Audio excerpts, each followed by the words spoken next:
It's it's instruction derby. I'm doing a great job of this. It's the show. The show that we love to have every Wednesday. The show that I forgot to announce was live on Blue Sky. Keep playing. I need to set this to just repeat. We're going to watch Snake. We're going to watch Snake as he continues to breathe for a little bit while I say on Blue Sky, live now, twitch.tv.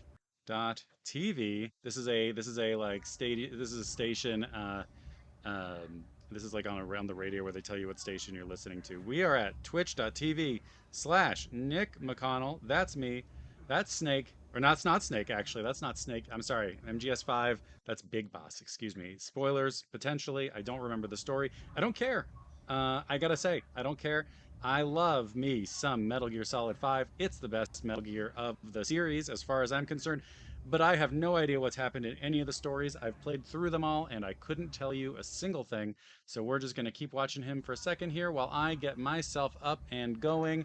This is a big miss on my part to not have this all set up. But hey, who, whom amongst us has not made a catastrophic streaming error? Speaking of catastrophic streaming errors, I think I got it, and I'm here. We made it. Um, uh, oh God, I got a text message. It's important to note Ted Cruz downgraded. I'm told that if I pitch in some money, I will get a 900% match from a text message from a friend of mine. Great to hear. Thank you. Would love to see Ted Cruz go away. Here's my bank account. Here's everything. I don't get any text messages from a real person anymore. And when I do, I miss them and I don't realize them because I've gotten so many messages from Nancy Pelosi and Kamala Harris and I guess the guy who's running against Ted Cruz now. They all have my phone number, which is nice of them to be sending me such direct, uh, just communicating with me so directly. I think that that's really wonderful. But I unfortunately have already given some money. Um, this is Instruction Derby. This isn't talk about the sad state of our affairs. Home Team Game Dev is here. Thank you. Wahoo is right. Wahoo's fish tacos. I haven't had any of those for a long time since I lived in Los Angeles. And I gotta be honest, they were pretty good. I'm not sure if Home Team Game Dev, you've got Wahoo's fish tacos in your neck of the woods. But as far as chain food places go, fast food chain, vegan. Yep. That is it. It's okay. I will say, Wahoo's fish tacos, pretty good. Not worth breaking the veganness out of the way. I probably couldn't do a lot of it now because the tacos are flour tacos and I am gluten free. Not out of anything except for my tummy hurts. I think when you're a grown up, you should start being able to, when you have a kid, you got to start being able to say tummy. You got to start talking about people getting hit as getting bonked. I think that those are important. Also, good news is here. Finally, I'm free to visit the stream again. Also, good news if folks are watching and have not seen the announcement, congratulations. I know I've said it before, but congratulations on the Big Fan announcement. A Devolver Digital imprint working on, I believe it's my God, all my words are gone. It's not like tie-ins, not entertainment tie-ins, not movie tie-ins, all those sort of things, but sort of reimaginings of them, side stories, other unique takes on existing properties, worked on by cool indie developers. So yes, big fan. Congratulations. Very happy. I'm a big fan of what y'all do. So that's really cool. So yeah, got some good stuff. Hopefully today. I don't know. Last week, my stream was a mess. I'm going to be honest. Last week, I was a mess. My stream was a mess. And I said to myself, I will not do another stream with two manuals. And here we are a week later, and we have two manuals to read from. So maybe in the interest of things, we'll get right into it. But I wanted to say something I forget what. I saw 2 movies in theaters this weekend. Speaking of twos, I saw Beetlejuice 2 and I saw The Wild Robot, both of which I thought were pretty good movies. And I saw them both in theaters. And let me tell you, seeing movies in theaters, it's pretty good. We should do it more often. And the big chains should be, the CEOs of the big chains should be put in jail for the number of videos you have to sit through during the pre-roll. That's another conversation. That's for a different stream. Let's go ahead and talk a little bit about some manuals. I do have what? Oh my goodness! It's over here. I keep forgetting. Hi, the Valkyrie from Volgar is back. The Valkyrie has. Excuse me. I don't have it. I can't take credit. The Valkyrie has a code for PlayStation today for Volgar 2. If you haven't played it, it's fantastic. It's hard as hell. I still love it. I'm gonna keep flogging it because I think it's really great. And yeah, so at the end of the show, we will have a code for PlayStation if anybody is available, and if things work out. So we'll do that. But this time, I'm not gonna make everyone sit through a million hours of my own pre-roll, my own talking. We're gonna jump right into something that I think is pretty darn cool. Let's take a quick look. Available for your home in 1995, only on Nintendo Ultra 64. That's right. It's coming soon. Killer Instinct. Killer Instinct. That's right. We've got Killer Instinct. Listen to this music. On the Super Nintendo. Not the Ultra 64. That's been delayed into next year. But we do have the Super Nintendo right now. Got the Rareware logo. We love them. Killer Instinct. Killer Instinct. Oh yeah. Press start. I love to press start on this. Oh man, the Game Boy music is so good. That's right. The Game Boy music is so good. I haven't loaded that up here, but maybe I will. Maybe I will call it on. We'll get to some of that. So that's Killer Instinct. Oh nope, character bios. I can't do that. Sorry, we're gonna read the character bios together, and I think that that's extremely important. I have made a mistake. I have made a mistake. I have not yet actually gotten the manual for Killer Instinct. So let's just do this real quick. Wow, talk about an exciting Killer Instinct. Yes, I was looking up the soundboard. Manual PDF Super Nintendo. I had it earlier. Let's get the Internet Archive all set up. Usually I have this stuff set up. I did not this time.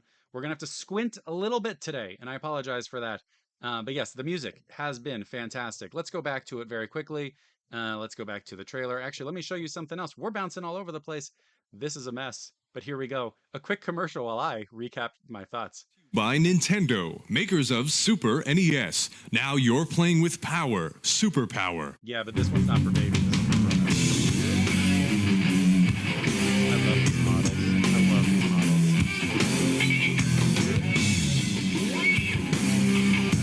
Good looking.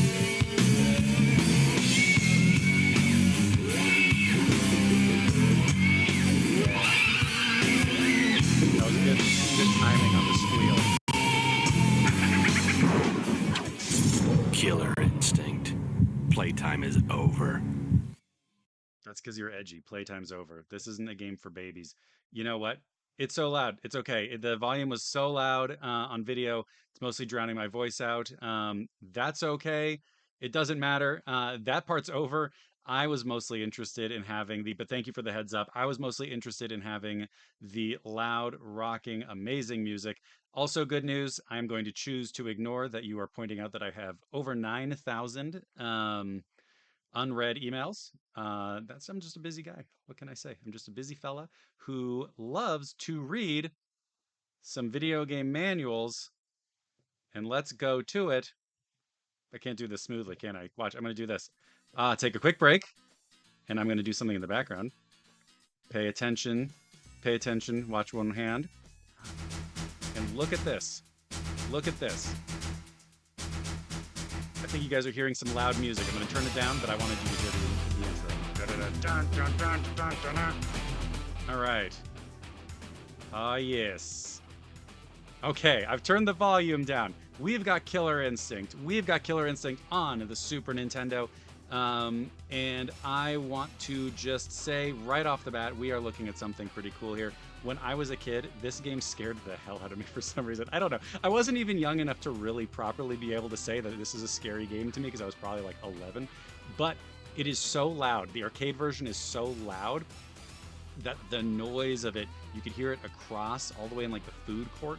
And I found it to be a very alarming, but in a good way, experience. So I think this is cool. Lots of great 3D art in here, lots of great character designs, courtesy of the amazing Kev Bayless, who we all know for loads of work for creating the version of Donkey Kong that we all know today, Diddy Kong, all those guys, loads and loads of other stuff over at Playtonic right now. Just an awesome dude who has done some awesome work, and we are listening to some amazing music in the background. Also, this is one of those games. This is like this is that era of Rare from an artistic standpoint, just firing on all cylinders. This is the era that got me like into Rare. If you had to ask me about a developer that means a lot to me, it's gonna probably be Rare from this era in particular. So you're dealing with, you got Kev Bayless over there. You've got Robin Beanland. You've got all these guys. So we're listening to some Robin Beanland tunes in the background right now. Lots of good ones. Let me know if the music is too loud. That's probably not a problem. It's probably better to listen to this music than to listen to me talk. But I just wanted to call this out. Rareware, 1990s. Holy smokes. So let's read a little bit about Killer Instinct on the Super Nintendo. Killer contents. Now, the music that I am playing in the background is actually probably, I think, from the Killer Instinct 2 soundtrack from the arcade, I think. So, it was just easier to find that. I couldn't get my Killer Cuts CD. I don't know where my Killer Cuts album is that came with the Super Nintendo copy. But you're getting the good stuff anyway here. So let's go ahead and scroll on through the manual. You know what? Let me do one more thing here. I'm gonna make this a little bit smaller, and so I apologize. We're just here to look at the pictures. I'll read the very, very small text. You got killer contents. You got some scary guys. You've got some extreme violence for a Nintendo game going on here. Do you have? And it says, "Do you have the instinct?" We should get this tattooed. Is it okay? Should we all? Everybody listening today, are you all interested in maybe getting this tattooed on our bodies? If so, let me know. Sound off in chat, and we can do that. Prologue. I'm gonna look really close here because this is some small font. A windswept battlefield of the distant past, littered with the debris of war. Above the moans and cries of the defeated can still be heard the clashing sounds of a single titanic confrontation. Two great warlords, leaders of their now smashed armies, are locked in battle, with the world itself as the prize. But this epic battle is not to have a conclusion. Suddenly, the warlords were engulfed in a nimbus of light and vanished from the face of the earth, banished to the realm of limbo. It's like a party zone. The battle-weary heroes whose spell had trapped the warlords heaved a sigh of relief. Armageddon had been averted. For now. The future. We're looking into the future already. We're focused on the future. Just as J.D. Vance said when he was trying to avoid conversation about the 2020 election and January 6th insurrection, we are focused on the future. The future, sorry. I'm still mad. The future. The world has seen much progress in the centuries since the warlords were banished. Not all of it for good. It's a land of contrast. Pollution has weakened the environment. Governments have fallen. Chaos rules with huge megacorporations battling and destroying each other for shares of the world's wealth. We're kind of just dealing in the manual is actually just a current events. This is actually just a newspaper article right now. In this bleak world, a single corporation, Ultratech, rises above the others. Rather than joining in direct battle with their competitors, Ultratech has profited from their suffering by selling them the very weapons they use against each other. Sales of weaponry are not only the source of profit for Ultratech, however. Their entertainment division produces the top-rated television broadcast of the future, the Killer Instinct Tournament, which also serves as a testing ground for Ultratech's weapons. The winners of the tournament are promised whatever they desire. The losers suffer a significantly poorer fate. It is into this bloody contest that our heroes have been drawn. TJ Combo. God, these names. TJ Combo. Disgraced heavyweight champion of the world who seeks redemption. Glacius. A captured alien fighting for his life and a chance to escape. And the deadly robot Fulgore, programmed by Ultratech with a killer instinct and the freedom to use it. Each fights for his or her own reasons, but each has the same goal: win the tournament and destroy all opponents. It will take more than radical moves. That's cool. Radical moves and deadly special attacks to win this tournament. It will take a will, a desire. It will take a killer instinct. Woo! I gotta be honest. I read that, and I'm actually kind of pumped. I'm a little bit amped. Maybe I'm a simple man. I am but a simple man who really enjoyed reading that. I had a good time with it. Yeah. Home Team Game Dev points out, kind of like Street Fighter 2, it's weird how many 90s games there were where there were people like, they're like, here's some monsters, people with magic powers, and also normal Mike Tyson, who is equally dangerous. Honestly, Iron Mike, scary guy at the time, so I believe it. But yeah, there's basically like the scariest possible creatures you can imagine, and then Mike Tyson. So you get the control yourself. I think that's pretty good. Control yourself is quality. Look out. That tells you what to look for on your screen. You get some killer options over here. My face got in the way. I apologize about that. You get this cool visual of is this Riptor and Glacius hanging out. These names are amazing. Riptor and Glacius. Part of me is excited to read the character bios, if only so that I can save the character names, because man, they're good. You get basic moves. We're not going to go through all that sort of stuff, but it dives deep into the character movements. One day, if I ever do a long time, 24-hour stream or one of those crazy things, if I ever got to that point where that were an option or at all desired, so I will read the Killer Instinct Gold manual for the Nintendo 64, because it just goes and goes and goes on fighting theory, and it's so much to take in. It's way too much to take in, and I want to spend a long time reading it. So you get a bunch of this stuff. You get some of it here, right? You're looking at I like this. You get ECT, Elementary Combo Theory. You also get the ICT, the Intermediate Combo Theory. That's I love ICP, the Intermediate Insane Combo Posse. That's what they're called. So we get fighter profiles. You get to learn a little bit about what they do, but we're going to keep moving on, because what we got to do now is we got to read a little bit about our friends in the Killer Instinct tournament. So we have TJ Combo. If I had a second screen here, what I would do is I have the soundboard, and I would do... Where'd my soundboard go? Oh no. Oh, unlimited Mint Mobile. That seems cool. I'm going to close, I guess, for now. TJ Combo. Do we have it here? King Combo, Ultra Combo. We don't have it. But we got a Blaster Combo. Blaster Combo! So that counts as a second thing. Anyway, here we go. TJ Combo. He's 25 years old. He is 6'1". It looked like 8'1" to me, and he weighs 220 pounds. TJ Combo was once the undisputed... I am going to zoom in because I can't see what I'm looking at right now. TJ Combo was once the undisputed heavyweight champion of the world for 5 years straight. He was stripped of his title for his brutal methods of punishing opponents. He now fights to regain his fame and fortune. You got Jago. Jago's only 21, so Jago is just able to start drinking. He is 5'6", and he weighs 190 pounds. He's a small fella. Jago is a mysterious warrior monk from a... I can't read this. Hold on, I'm really sorry. Oh, this is low quality scan. That's okay.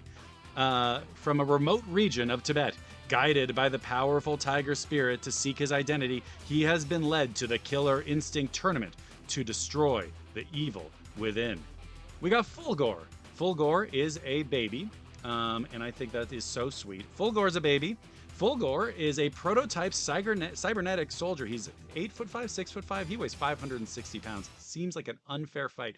A prototype cybernetic soldier developed by Ultratech. Fulgor was entered into the Killer Instinct tournament as a final test of its combat abilities.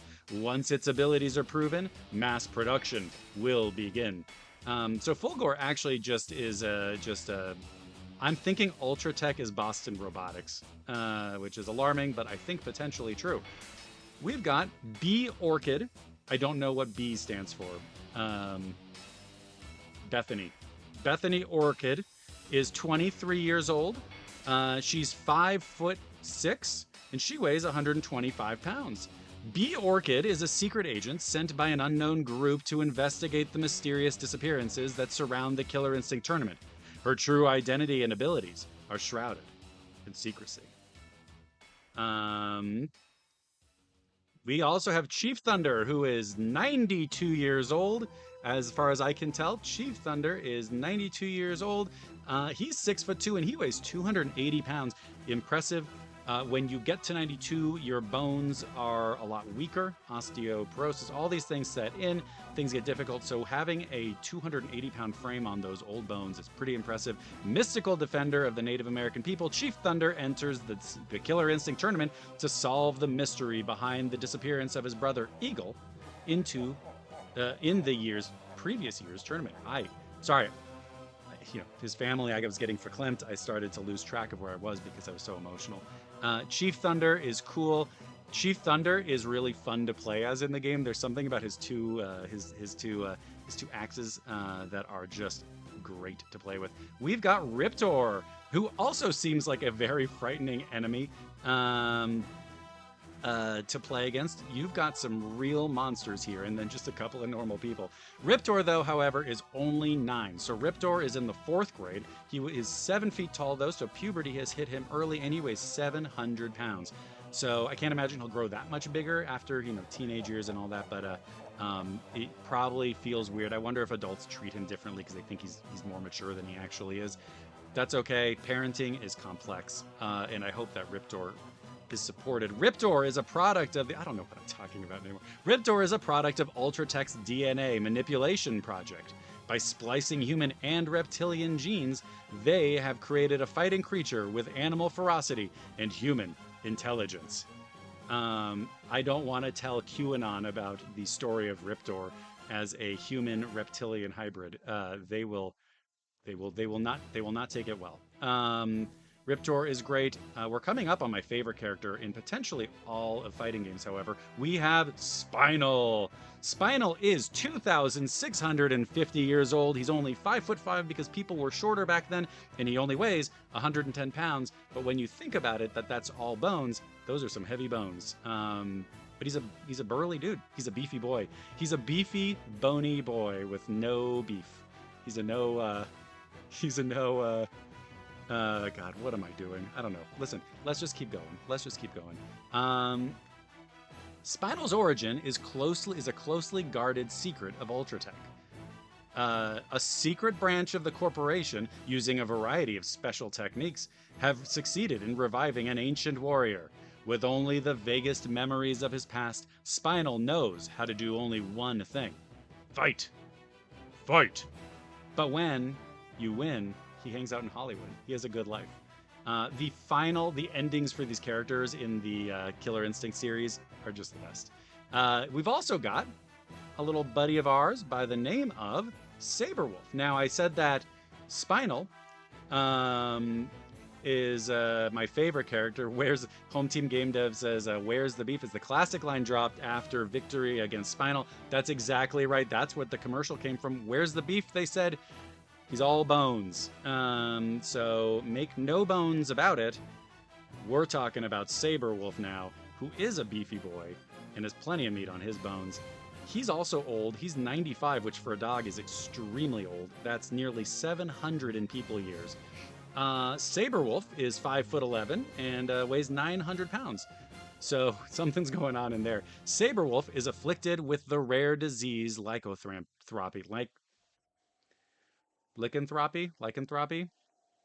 lycos. He goes to Lycos for all of his web searches, and it has turned him into a monster.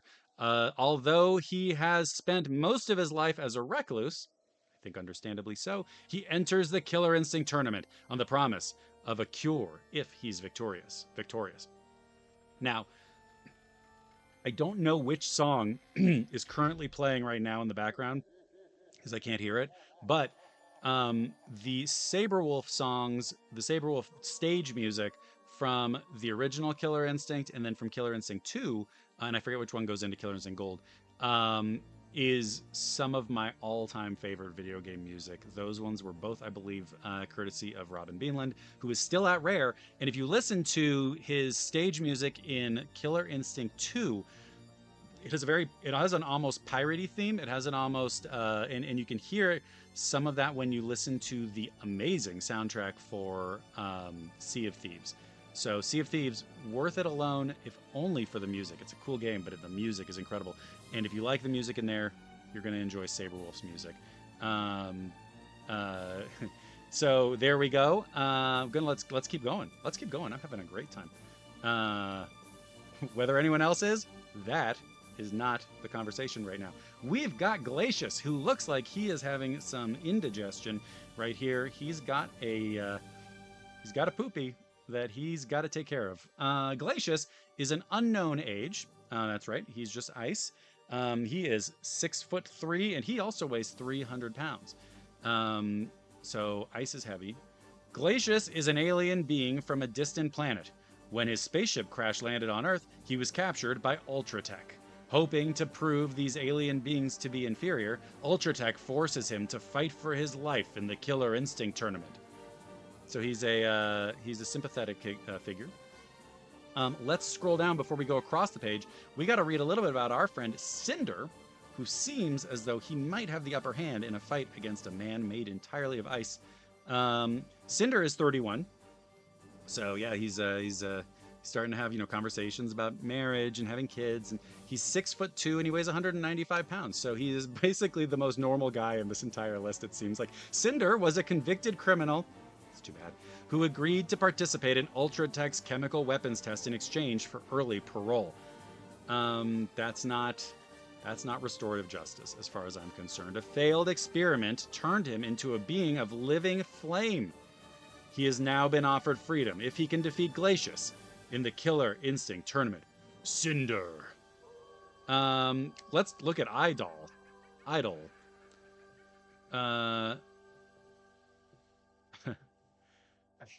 Idol's age. I'm sorry, Idol's age. That would be telling. So he's... that would be telling. No, we couldn't do that. I think that's pretty funny. His height is too tall and his weight really heavy. That's right. This is how it feels. So this is how it would feel when you come to a fighting game bad guy, is that you're just like, this dude is too much. I can't deal with it. And that is great. That would be telling. I like that he's just demure. You never ask an idol his age. It's rude. It's impolite. So let's read a little bit about it. Idol is Ultratech's trump card. Remember the warlords from the prologue story? Page 9. Well, Idol is one of them. Ultratech scientists snatched him out of limbo to do battle with the finalists in this year's Killer Instinct tournament. Little did they realize what kind of power they were releasing when they set Idol free from his magical prison. As the final enemy in the game, Idol usually cannot be selected as a character you can use to fight through the Killer Instinct tournament.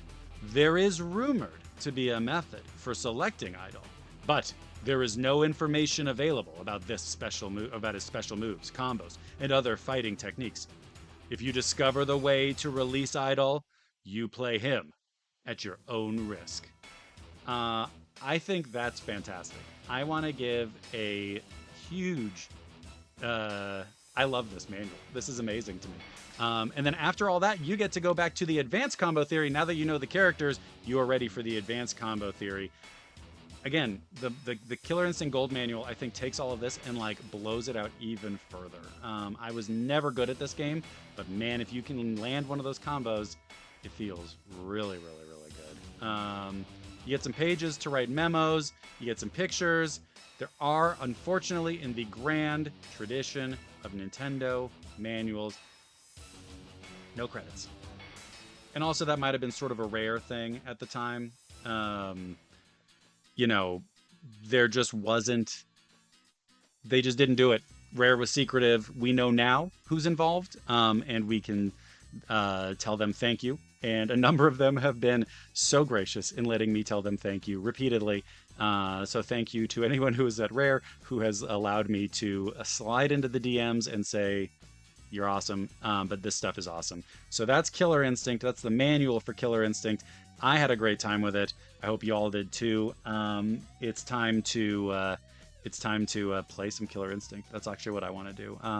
All of it's good. Honestly, everything's good. The sort of sequel that they did, Microsoft did a few years ago, that's fantastic also. And I believe that now has Killer Instinct 1 and 2 in there for download as well. So, now you know the advanced combo techniques, the intermediate combo techniques, and even, the beginner combo techniques. You can play Killer Instinct as you see fit. So that's Killer Instinct. I have one more manual.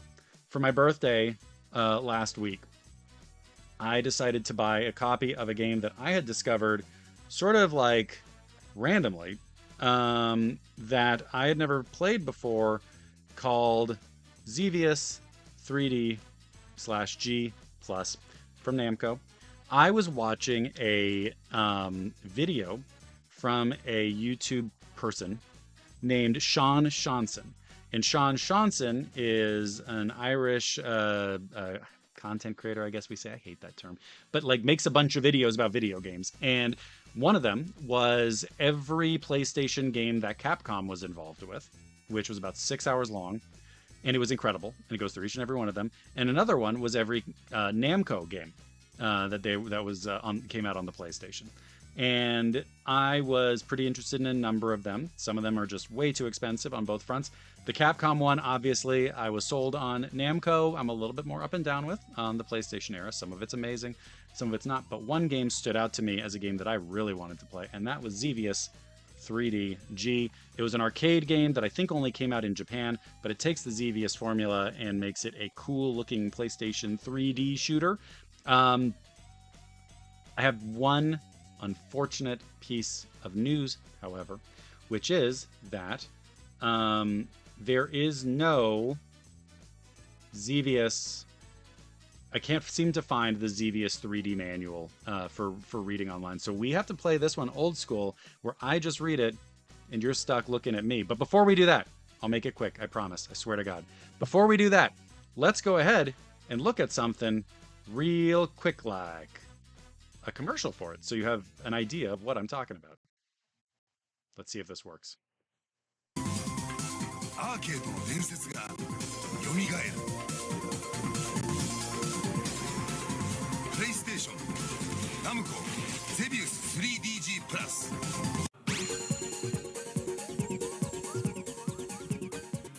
今週紹介するニューゲームはナムコのゼビウス 3DG プラスです。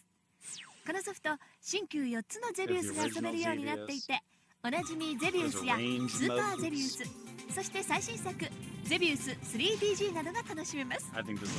またプレイステーションへの移植度も完璧で、アーケード版と遜色のないプレイが体験できるぞ。グラフィックもより美しくなり、ショットがパワーアップするなど新しくなったゼビウス、お楽しみに。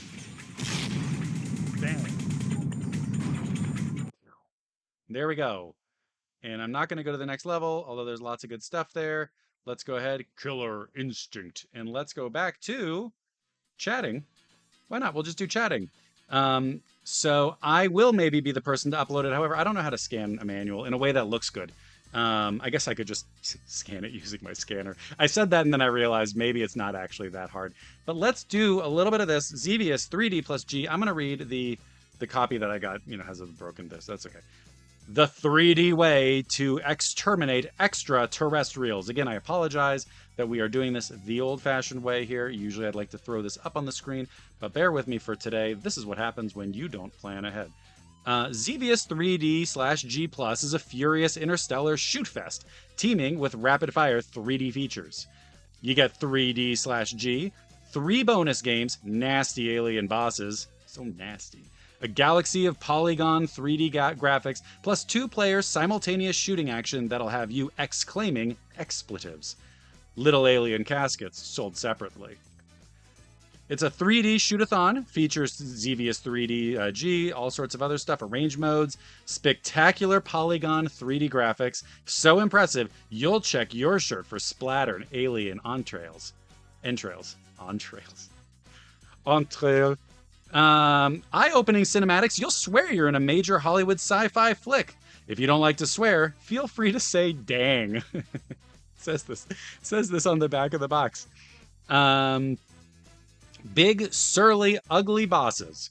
No wimps here. We're continuing the trend of 90s games calling you a huge wimp, or calling people around you huge wimps. No wimps here. Enemy bosses come in 3 sizes. Tough, tougher, toughest.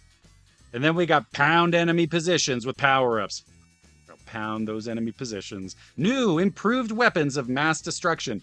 That they probably would not have written if this had come out a few years later. Power up your fighter, then level places and things. Great. 1 or 2 player mode, stand alone against the enemy, or let a friend join the fracas. There are a lot of words on the back of this box that we just do not hear all that often anymore. We don't say dang on the back of the box. We don't say fracas. For good reason, probably we don't talk about weapons of mass destruction, but that's okay. Maybe we could tell George Bush this is where the weapons of mass destructions were. You prick. Okay, so we have the manual, and again, I'm going to be doing it this way. I'm sorry. There's not a lot to look at here, though. In fairness, this is mostly just text. I will say there's a section that says precautions when using the arcade vertical mode. They're basically saying we don't recommend turning the TV on its side. So you can do it. Don't do it. You should always play Xevious 3D G Plus by using a horizontal type monitor in the normal upright position. Hands and feet inside the vehicle at all times. The story, Chapter 1. There are 3 chapters. Chapter 1, The Rise of the Gamp. 100 millennium ago, humankind was capable of producing amazing technologies. Chief amongst those was the genetic artificial matrix producer, nicknamed GAMP, a biocomputer which mass-produced inferior humans, or clones. These clones, nicknamed GAMPs, after the machine, were considered expendable material, bred to have an enhanced strength and require little food or sleep. They were used for menial labor, hazardous details, and sometimes bodyguards and companions for humans. As time passed, the programmed genetic blueprinting of the GAMPs began to corrupt. I love a manual like this that gives you a ton of story for what could have just been another shooter. This corruption caused startling results. Bred to be compliant and servile, the GAMPs began to develop their own sense of will, thoughts, and ideas. However, the GAMPs' simple brains were not designed to handle these complex thoughts, and as a result, became unstable. Relatable. Although originally programmed to be servants to humans, the corrupted GAMPs reinterpreted the program. To GAMPs, humanity was imperfect and needed protection. Therefore, the best way to protect humanity was to place it under the control of superior beings. The GAMPs seized control of the humans, eradicating those threats who stood in their way. However, nature always has the last word on history. As the Earth entered its ice age, the GAMPs, following their programming, planned a relocation of the humans under their quote-unquote protection. 6 Class M planets were discovered, viable relocation points for the human race. Terminus, Atlantis, Darius, Krakatos, Bagurius. I haven't been to any of these places, so I don't know how to pronounce it. Apologies. And Xevious. The humans were gathered by their GAMP protectors. They were stored in hypersleep for the 1,000 years starship journey. One by one, the ships were launched and headed into hyperspace. However, the final group of humans, bound for Bagurius, rebelled against their GAMP masters. Bagurius, GAMP. In a bitter rebellion, the humans and GAMP clashed. The GAMPs were destroyed, leaving the Bagurius contingent, alone on Earth. How are we doing? Everyone doing good? Good. Got some. Anyone here on Team GAMP? Which planet sounds best? Terminus doesn't sound like a good place. Atlantis sounds wet. Darius sounds like, I don't know what it sounds like. Krakatos sounds like a volcano. Bagurius sounds like you're just going to, like, Bulgaria. And then there's Xevious, which I think we're all familiar with. Chapter 2, speaking of which, is called Xevious. 4,000 years later, the Ice Age receded. So this is about the time where I start to regret doing 2 manuals again, but here we are. 4,000 years later, the Ice Age receded and humans had another chance to prosper on Earth.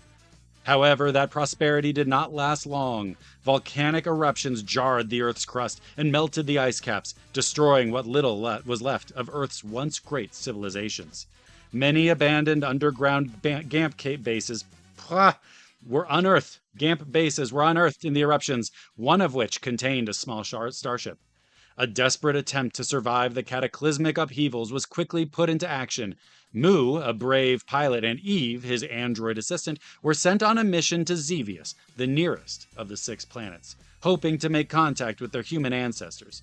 However, as Mu discovered as he disembarked to explore Xevious, the planet was overrun with GAMPs. The GAMP had evolved even further, this time developing extrasensory powers. Mu was detected and imprisoned. He shared his cell with Mio, a Xevian dissident. Mio told Mu of the GAMP's plans to return Earth to their protection. Their plan was to first reactivate SOL. I don't know what SOL is. I have an idea what it stands for. An advanced version of the genetic artificial matrix producer. SOL would create advanced GAMP that would seize control of the planet. Then the Xevious GAMPs would return to Earth. Mu pleaded with his GAMP captors to withdraw their plans. When they denied his requests, Mu and Mio planned their escape. They managed to get as far as the prison walls, but the GAMP were on the verge of overwhelming them. They were rescued by the timely intervention of Eve, who had evaded the GAMP's ESP detection. The 3 began their long hyperspace trek back to Earth, armed with an extensive knowledge of the GAMP and their plans. You know what? Home Team Game Dem points out, could it just be all caps Sol as the name of the sun? It could be. It is all caps, SOL in this case. So that could be what it is. But I gotta be honest, I don't know. I don't know. We have one more chapter. This chapter is called Solvalu. 21st century, modern day. Back on Earth, thousands of years have passed. So this was all happening in the past, I guess. Humans had risen back up into an advanced civilization. Thank you very much. We're very proud of it. Most of them failed to realize the awful doom that awaited them.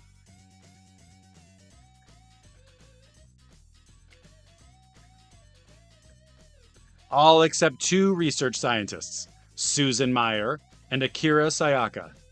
Meyer, Sayaka, and their team had discovered and excavated a gigantic tower buried in the Nazca Plateau of Peru. The tower, by their estimation, was over 10,000 years old, and yet the most technically advanced object on Earth. This tower was Sol.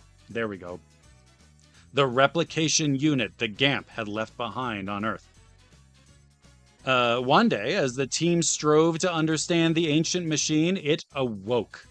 In a furious outpouring, the GAMPs had returned to Earth. GAMP UFOs clouded over the South American skies, and the humans were helpless to stop them. The GAMP forces wiped out thousands of humans with their energy beams and decimated the Earth's allied air force. The GAMPs soon spread across the land, taking back what had once been theirs. Things looked hopeless, yet again, for humanity. Suddenly, hyperspace tore apart as a lone ship streaked across the Earth's skies. It was Mu, Mio, and Eve. Woo! With the information they brought back from Xevious, they modified their ship, rechristened the Solvalu, to combat the GAMP forces and their ESP powers. After 10,000 years under GAMP rule, the humans finally had a chance to defeat the GAMP. The battle begins. And then you get controls. You get to learn about Xevious 3DG. You get to learn about original Xevious and Super Xevious. So you get a couple of different game modes for a PlayStation 1 game. There's kind of a lot in here in the game itself. I mean, there's arrangement, Xevious arrangement. It's a cool logo. So I think that's pretty cool. And I have yet to play the game. I was waiting until after I did the stream to do it. For one, so that I would know what the story is. I think that that's important. But then two, just because I've been too busy to sit down and have fun with a video game this week. So we'll do that soon. This is my birthday gift to myself. I will tell you, it gives us a little bit of information about the Xevious series. Should we read a little bit about the Xevious series? I'll go ahead and do it. Why not? As soon as it was released in 1983, Xevious, Namco was maybe the only company at the time here, I think, in this era that really cared about its history, and they really capitalized on it by re-releasing a lot of games. But I think this is fantastic because they could have done what so many other games did at the time and just sort of like, the old stuff, no one wants it. This is the good stuff. I love that Namco stood by their original works. As soon as it was released in 1983, happy birthday, just me. I was also released in 1983, so that's nice. Xevious set a new standard, as did I, for shooting games. Namco has made many sequels and other related games for our shooter fans. Here is the history of the series and other related games. Xevious. The original Xevious appeared in 1983. It appeared in 1983. It had beautiful graphics and interesting hidden characters, such as the Soul Towers and special flags. This game was a hit and rapidly grew in popularity. You have Grobda, was an enemy series from the original Xevious. It reappeared in 1984 as a main character in its own game, even though the storyline had nothing to do with Xevious. Super Xevious, released in 1984. Super Xevious was designed for those players who mastered the original Xevious. Although most changes are minor, each level is more advanced and more challenging. The formations of the items are different from the original. Even our hardcore shooter fans had a difficult time finishing this game.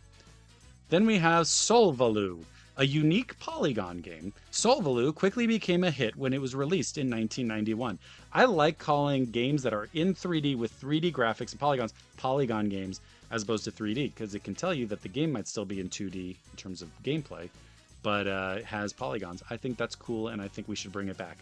Players enjoyed the radical new experience from playing right from the cockpit of their fighter. For those counting, today we have had the word radical show up in 2 separate manuals. So that is the word of the day, radical. The game is a specially arranged version. No, this is Xevious arrangement. The game is a specially arranged version of Xevious. Thank you. And Xevious 3DG, this one right here, released in 1996.